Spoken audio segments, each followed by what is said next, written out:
अगली सुबह शताक्षी जब सोकर उठी तो सुबह का 4 बजे बज रहे थे। उसे अभी रात को नींद नहीं आती थी। उसे अभी रात को अपने एक्सीडेंट के सपने आते थे। बहुत बार वह नींद से जाग करती थी। से अपनी एक्सीडेंट की भयानक सपने आते थे। उसे अभी लगता था कि वह सपने में है। फिर शताक्षी कर बैठ जाती और भगवान को प्रणाम करते हैं। कुछ समय वहां पर बैठ कर रहा है, आध्यात्मिक ध्यान करती है और फिर उसके पश्चात वह स्नान करने के लिए कमरे में ही बने स्नानागार घर पर जाती है। फिर वह अपने पक्ष से बाहर आती है। बाहर आकर देखती है कि उसकी माँ बाहर उठकर घर का काम कर रही है। वह आंगन में झाड़ू लगा रही थी। फिर शताक्षी उनके पास जाती है और उससे कहती है कि माँ, मैं आपकी मदद कर देता हूँ। शताक्षी की बात सुन उसकी माँ शताक्षी से कहती है कि शताक्षी, तुम अभी अभी ठीक हुई हो, तुम्हें आराम करना चाहिए। ये सुन सकता आपसे अपनी माँ से कहती है कि माँ, मैं बिल्कुल ठीक हूँ, पर मैं आपकी मदद करती हूँ। और शताक्षी की माँ की मदद करने लगती है। उन्होंने मिलकर घर का सारा काम किया और फिर मैं सबके लिए सुबह का नाश्ता बनाने लगती है। कुछ नहीं बाद नाश्ता बनाकर तैयार हो जाता है। फिर शताक्षी की माँ उससे बोलता है कि जब नाश्ते के लिए अपनी बहन और अपने पिताजी को बुला कर दिया, जिसे सुनीता जी वहां से अपने पिताजी के कक्षा की ओर रह जाती है। उसे रास्ते में ही उसके पिताजी मिल जाते हैं। वह उन्हें सुप्रभात रहती है और उनसे कहती है कि पिताजी, नाश्ता तैयार है, माँ ने आपको भोजन कक्ष में बुलाया है। जिसे सुन शताक्षी के पिता कहते हैं ठीक है और भोजन कक्ष की ओर बढ़ जाते हैं। शताक्षी अपनी बहन की कक्ष में उड़ जाती है। जब शताक्षी अपनी बहन के कब्ज के ओर बढ़ रही थी तभी उसके बातें करने की आवाज सुनाई देती। शताक्षी कुछ समय तक उनकी बातें सुनती है और फिर अपने मन में कुछ सोचकर कहती है कि अब मजाक खेलना, और फिर वहां आगे बढ़कर अपनी बहन के कक्ष का दरवाजा खटखटाती है। जब कब्ज खटखटाना की आवाज प्रिया को सुनाई देती है तो वह सतर्क हो जाती है। फिर धीरे से कक्ष के दरवाजे के पास जाती है। फिर वह कक्ष का दरवाजा खुलता है। शताक्षी को सामने देखकर पहले तो घबरा जाती है। फिर वह मन में सोचती है कि शताक्षी ने कुछ सुन तो नहीं लिया। फिर वह खुद को सम्मान कर चेहरे के पर झूठी मुस्कान लाकर शताक्षी को देखकर प्यार से कहती है, दीदी आप यहाँ। जिसे सुनकर छोटी मुस्कान अपने चेहरे पर लगाकर प्यार से बोल, प्रिया, मैं तुम्हें नाश्ते के लिए भोजन कक्ष में बुलाने के लिए आई थी। जिसे सुन प्रिया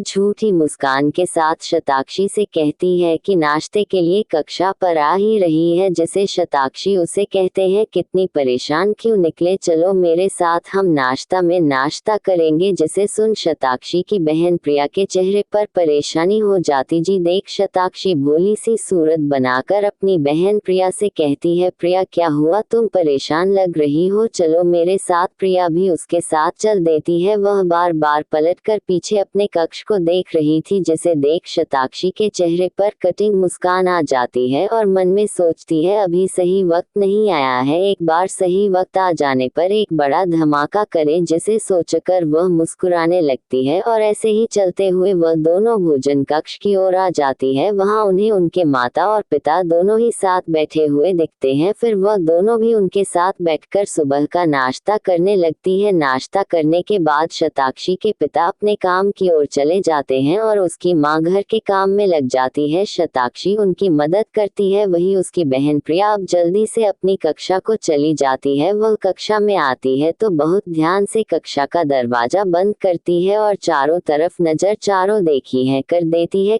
जब उसे कक्ष में की कोई नजर नहीं आता तो वह शांत हो जाती है। अपनी कक्षा के पलंग में बैठकर सोचने लगती है, हम किस तरह से शताक्षी को अपने रास्ते से हटा सकती है। वहीं दूसरी ओर शताक्षी अपनी माँ के काम में मदद करने के बाद अपनी कक्षा में जाती है। वह देखी है खुद को उसमें उसे धूल मिट्टी लगी हुई थी। फिर वह स्नान घर पर जाकर मुंह हाथ धुलकर साफ सोते कपड़े पहनकर बाहर आती है और अपने कक्षा पर बैठकर जादू को छूकर उसके प्रश्न करती है, जादू, मुझे इस राज्य का भ्रमण करना है, मैं यहाँ से कैसे निकाल कर राज का भ्रमण करने जाऊँ। तो जादू से सलाह देता है कि मालकिन, आप घर के दरवाजे से निकाल कर चाहिए। जिसे साक्षी अपना सर पीस दीवार से पीटने का कर रहा था। मुझे यहाँ से सबसे बचकर निकल कर जाना होगा, जिस वजह से हमको यहाँ से निकलते हुए देखना पे पता नहीं क्यों मुझे ऐसा लगता है जैसे हर समय कोई मुझ पर अपनी नज़र बनाई हुई है। मुझे ऐसा प्रतीत होता है कहीं कोई मुझ पर हर समय नज़र तो नहीं रख रहा, इसीलिए हमें हर काम सोच समझ कर करना होगा। जिसे सुन जादू भी सीरियस हो जाता है और वह भी शताक्षी से कहता है कि मालकिन, अगर ऐसा है तो हो सकता है कि राजा ने हमारे पीछे जासूस लगाए हैं। जिसे सुन सदा अच्छी भी सोचती है कि शायद राजा ने उसके पीछे ससुर लगाए हों, इसलिए उसे हर समय ये प्रतीत होता है कि कोई उसे नजर रख रहा है। ये सुन शताक्षी जादू से कहती है कि अब हम क्या करें। जादुई शताक्षी से कहता है कि मालकिन, आप फेस बदलने की तकनीक का भी इस्तेमाल कर सकते हैं। जिसे सुन शताक्षी जादू से कहती है कि उसी को अपना भेष बदलना ही नहीं आता, वह कैसे बदलेगी। जिसे समझा दो कहता है कि मालकिन, मैं किसी दिन काम आऊंगा, मुझ में बहुत तरह की शक्तियां हैं। आप मुझे छूकर अपने मन में यह विचार लेगी कि आपने अपना भेष बदल लिया है और फिर आप भी वही रूप मिल जाएगा। जिसे सुन शताक्षी हैरान हो जाती है, फिर बहुत खुशी से जादू से कहती है, जादू बहुत बहुत शुक्रिया, तुमने हमें इतना अच्छा रास्ता बता दिया यहाँ से निकलने का। जिसे सुन जादू शर्मा जाता है और शर्माती होगी कहता है, मालकिन, मैं आप मेरी मालकिन है, मैं आपके लिए हर काम करूंगा। जिसे सुनीता अच्छी जादू से कहती है कि तुम मेरे लिए मेरे दोस्त की तरह हो, तुम मेरी इस दुनिया में पहले दोस्त हो और मैं तुम्हें हमेशा अपना एक बहुत अच्छा दोस्त माना है जादू, इसलिए तुम मुझे मालकिन नहीं किसी और नाम से बुलाओ। उसे सुन जादू खुश हो जाता है, दो खुश हो है मानती और कहता है कि आपका बहुत बहुत शुक्रिया मुझे अपना दोस्त करने की, इसलिए मैं आपसे आपको रोशनी का कर बुलाऊंगा। जिसे सुन शताक्षी जादू से पूछता है कि तुम मुझे रोशनी का कर क्यों बुलाना चाहते हो, तो जादू उससे कहता है कि